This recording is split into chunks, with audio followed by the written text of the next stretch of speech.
नमस्कार, P news में आपका स्वागत है। आप देख रहे हैं पी न्यूज। मैं हूं कृष्ण कुमार संजय। समस्तीपुर के गजराज पैलेस में रविवार को third Samastipur district art competition का आयोजन किया गया। जी हां, जहां मुख्य अतिथि के रूप में समस्तीपुर की बेटी और फिल्म निर्माता चेतना झा मौजूद रही।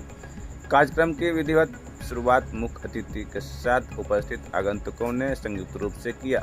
आपके उद्घाटन संबोधन में चेतना झा ने कहा कि इस तरह का आयोजन छुपी प्रतिभाओं को एक मंच प्रदान करना है। मैं आयोजकों को इसके लिए बधाई देती हूं। चेतना ने कहा कि बच्चों में कमाल की प्रतिभा है। हम आने वाले दिनों में प्रतिभाशाली बच्चों को फिल्म के माध्यम से बड़ा मंच देने की कोशिश करेंगे। अपने फिल्म के बारे में भी उन्होंने कहा कि अनमोल घड़ी का पोस्ट प्रोडक्शन चल रहा है। जल्दी समस्तीपुर में बनी फिल्म को लोग अपने नज़दीकी सिनेमाघरों में देख पाएंगे। आने वाले समय में कला के क्षेत्र में समस्तीपुर में बहुत कुछ होने वाला है, जिसकी तैयारी चल रही है। उन्होंने क्या कुछ कहा, देखिए इस रिपोर्ट में। अब हम लोगों के बीच शंकर प्रसाद शाह बच्चे लोगों को उसको संबोधन करेंगे और कलाकारों। इस प्रोग्राम जो आर्टिस्ट पॉइंट ने ऑर्गेनाइज किया है, डांसिंग सिंगिंग पेंटिंग कंपटीशन है और समस्तीपुर में ऑर्गेनाइज हुआ। और क्योंकि समस्तीपुर की धरती से मेरा जन्म है और यहीं पे पली बड़ी हूँ, तो कहीं ना कहीं एक बहुत प्रेम महसूस होता है मुझे। और यहाँ के बच्चों में बहुत प्रतिभा भी है। और आप जैसे देखेंगे कि मैंने अनमोल घड़ी अभी अपनी प्रोडक्शन हाउस में पिक्चर यहाँ पे शूट की है और आगे जाकर कई और पिक्चरें भी शूटिंग होती दिखाई देंगी। तो समस्तीपुर के कई बच्चे जो हैं इसमें काम करते हुए आपको नज़र आएंगे। तो मैं क्या ही बोलूँ, मतलब एक खुश रंग सा मौसम है और महफिल भी बहुत सुंदर है। और मुझे लगता है बच्चों में जितना हर्षोल्लास मैं देख रही हूँ, अब आगे भी शायद और भी ज़्यादा अच्छा कर पाएंगे ये लोग। क्या लगता है कि आने वाला फिल्म में भी इन लोगों को मौका मिलेगा? ज़रूर, क्यों नहीं मिलेगा, क्योंकि अब ऑडिशंस होंगे। लास्ट टाइम तो मैंने मिनी ऑडिशंस रखे थे, इस बार प्रॉपर ऑडिशंस के साथ जो है बड़े तौर पे लॉन्च होंगे। अनमोल घड़ी में लोगों को क्या प्यार मिल रहा है? अनमोल घड़ी बहुत ज़्यादा प्यार मिल रहा है। मुझे लगता है समस्त बिहार से प्यार मिल रहा है, पर भोजपुरी इंडस्ट्री से भी बहुत प्यार मिल रहा है।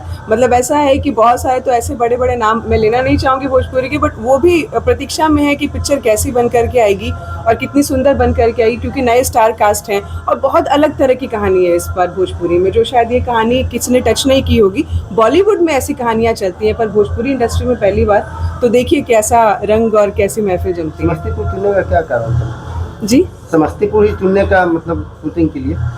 क्योंकि समस्तीपुर में जन्मस्थली है और यहाँ की पली बड़ी हूँ मैं, और मेरी पढ़ाई यहाँ की वुमेंस कॉलेज की ग्रेजुएट हूँ मैं।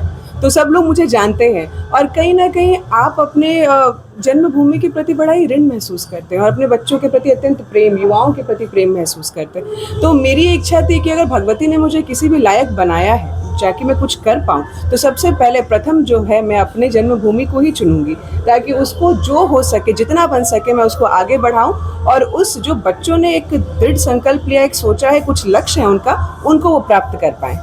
आज आप यहाँ पहुँची हैं, यहाँ छोटे छोटे बच्चे यहाँ परफॉर्म कर रहे हैं, आप देख रही हैं उसको, मगर उन लोगों को एक उचित मंच नहीं मिल पाता है, तो इसके बारे में आपका क्या है? बिल्कुल सही बोल रहे हैं। देखिए, अभी इस जो अन अकेडमी और ये जो एसोसिएशन है बेसिकली आर्टिस्ट पॉइंट का, जो बादल जी ने इनिशिएट किया है, और ऐसे कई और भी एसोसिएशन है जो आजकल क्रिएट कर रहे हैं, तो इससे बच्चों को एक अपॉर्चुनिटीज़ तो मिल रही है, लेकिन उस बड़े स्तर पर नहीं मिल पा रही जिस स्तर पर मिलना चाहिए। लेकिन अगर हम जैसे प्रोड्यूसर्स और आ जाते हैं जो सिर्फ मीडिया से रिलेटेड, अगर मैं अभी सिर्फ मीडिया से रिलेटेड बात बोलूँ, तो अगर हम जैसे प्रोड्यूसर्स आते हैं तो मुझे ऐसा लगता है कि बच्चों को ये अपॉर्चुनिटी मिलेगी और सिर्फ समस्तीपुर नहीं, बिहार के लोगों को भी बहुत अपॉर्चुनिटी मिलेगी और एक मंच मिलेगा उनको परफॉर्म करने का। तो इससे कई बच्चे आप लोगों को जो प्रतिभाशाली हैं, जिनमें सही मायने में वो गुण है, आपको आगे आते हुए दिखेंगे। तो वैसे बच्चों के लिए आप क्या कहना चाहें, क्या संदेश देना चाहें? मैं बच्चों के लिए यही कहना चाहूँगी कि आप लोग बने रहें, डटे रहें, लगे रहें, अपनी इच्छा मन शक्ति बिल्कुल प्रबल करके रखें,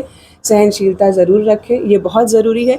और समय आने पर जब भगवती की कृपा आपके ऊपर होगी तो कोई ना कोई हाथ ज़रूर आगे आ जाएगा, लेकिन अब हम जैसे मजबूत हाथ जब आगे आ गए हैं तो बच्चों को अब घबराने की ज़रूरत नहीं है। मुझे ऐसा लगता है कहीं एक नयापन, एक नया विश्वास जो है, एक नई ऊर्जा उनमें आई है कि क्या समस्तीपुर में भी ऐसा कुछ हो सकता है जो हम लोगों ने कर दिखाया है। ये बहुत ही कठिन था क्योंकि यहाँ पे कोई प्लेटफॉर्म नहीं था वैसा, लेकिन अब जो है हम लोग एक प्लेटफॉर्म भी तैयार कर रहे हैं और एक तरीका तैयार कर रहे हैं लोगों के लिए। तो मेरे बच्चे जितने भी हैं यहाँ के, जितने भी यूथ हैं और जो नन्हे मुन्ने बालक भी हैं और उनके माता पिता, अब आप लोग थोड़ा आराम से विश्राम कीजिए और अब थोड़ा सा संयम भी बनाए रखिए और बहुत जल्द हम जैसे लोग, हम जैसे वरिष्ठ हाथ आएंगे। आज मैं आई हूँ, कल मैं और को लेकर के आऊँगी। तो इस अवस्था में क्या होता है कि मजबूती बनी रहती है और जितनी मजबूती बनेगी उतना बिहार मजबूत होता हुआ दिखेगा। क्या नाम है मैडम? चेतना झाम।